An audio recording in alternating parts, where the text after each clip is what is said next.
حافظ صاحب ته یو شعر ډالۍ وایي هره چاره په پیسه نه وه خالقه او زمونږ دا ژبه هم زه نه وه خالقه او هوره ښکلې وه مزه یې راکوله خو ارمان چې پښتنه نه وه خالقه یو سړی و د بمونو دوکاندارو یو سړی و د بمونو دوکاندارو نو بیا ځکه زما خپه نه وه خالقه د زکات پیسې مې ځکه نه ویشلې زکات پیسې مې ځکه نه ویشلې چې ما سره کیمره نه وه خالقه او یو لمر مخې او پسته غاړه یې راکړه دا شعر دی پکې وسیم جان ته ډالۍ لمر مخې او پسته غاړه یې راکړه او بیا په جیب کې مې بټوه نه وه خالقه اوس حافظ صاحب وایي دنه به یو شعر نیمبور و جاوید شاه درمان دغه پرېښي چې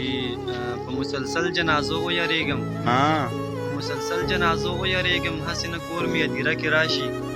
او یاران مې ماته مخامخ ودرېږي یاران مې ماته مخامخ ودرېږي منافقین چې سپاره کې راشي او د ناڅاپي راتلو دې څه ووایم لکه اختر چې په روژه کې راشي قاري صاحب حد دی وکړو